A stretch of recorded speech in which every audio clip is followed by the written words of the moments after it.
And this started in '97.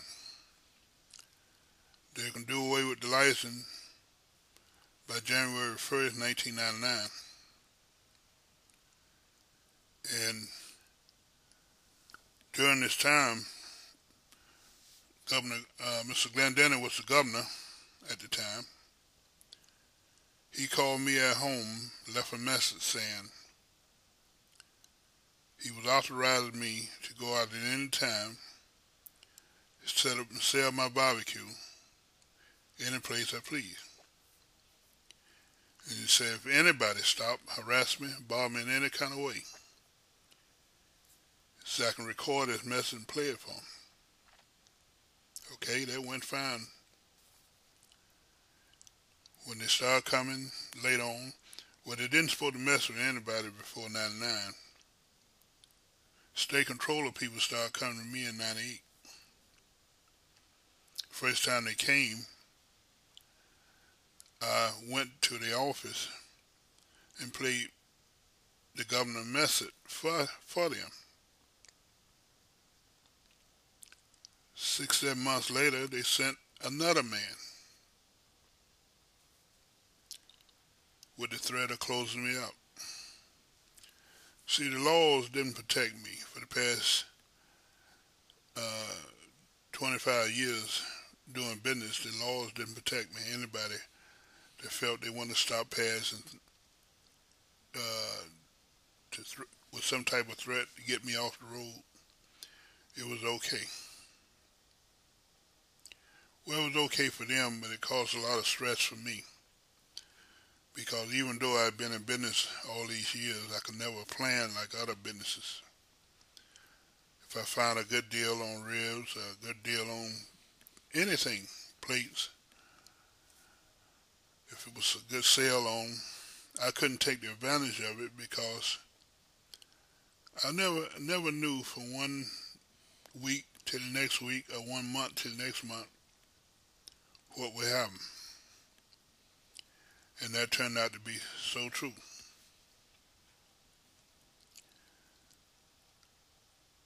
These Democrat people I'm talking about here, nobody ever tried to work out anything for me or with me. Only thing they wanted me to do was just go away. All my losses, all of my heartaches, all the pain they brought unto me, all that belonged to me. Even now, 2007, they came back enforcing the same law that they passed in '99, that I couldn't sit on the roadside and cook and sell food. Okay. I wrote the governor, Governor O'Malley.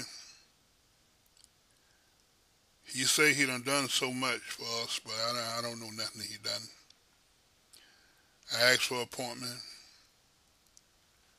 and the only thing I got back was the health department application. But the only thing about this application, I've been getting them for years. They mail them to me every year. They got on the back of the application saying I would have to tell them where I'm gonna work at, which would be fine. But they say I only could work at a festival or a carnival.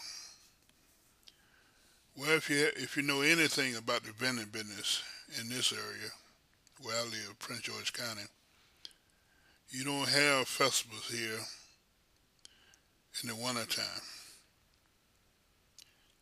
And the few festivals that come from maybe April, last April, or May to around September, October,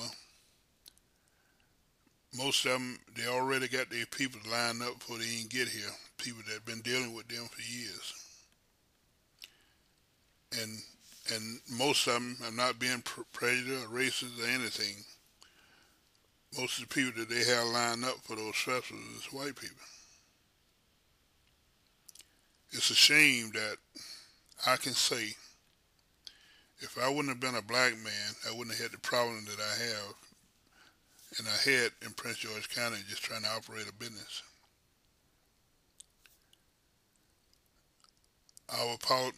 The politician in my area,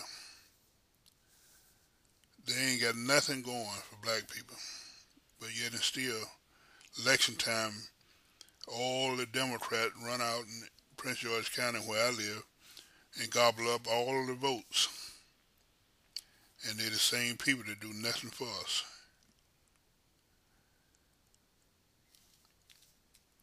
I've been trying to get an appointment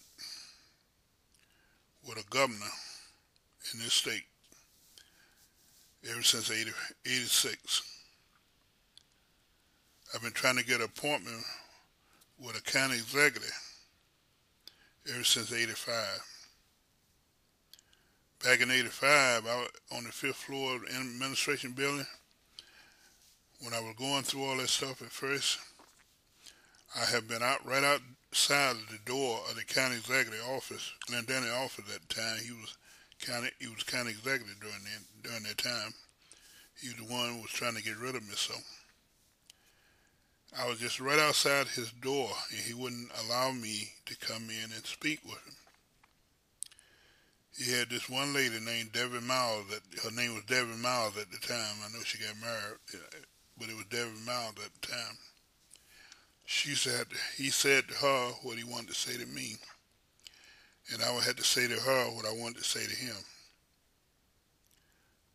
But at the time, I was a homeowner,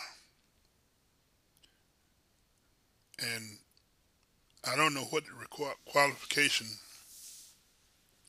is in the state of Maryland for a citizen to be able to see or have an appointment with a governor or a county executive or a congressman. Congressman Stanley Hoyer been knowing Hoyer and Mike Miller been knowing about my situation ever since October 85. And neither one of them will lift a finger to this day to help me.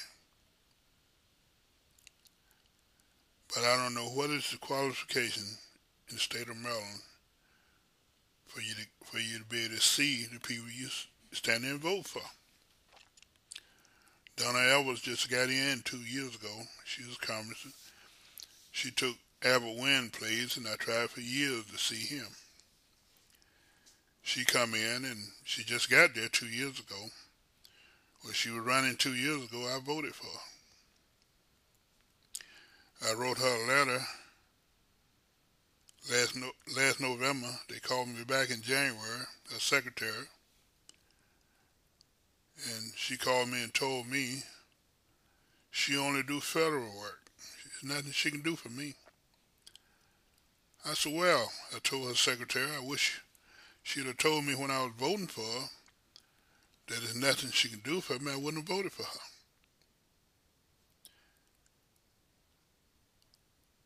All these Democrats want is our vote. The local media, they wouldn't report nothing because this is a Democrat state and I'm black. That's why they wouldn't report nothing.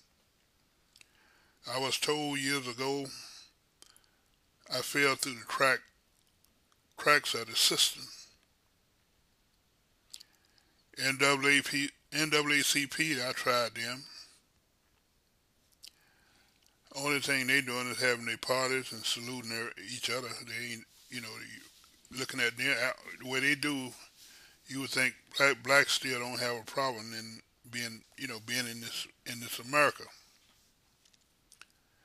They wouldn't help me. ACLU, I done a party for them, and I think that's the only reason they so-called took my story,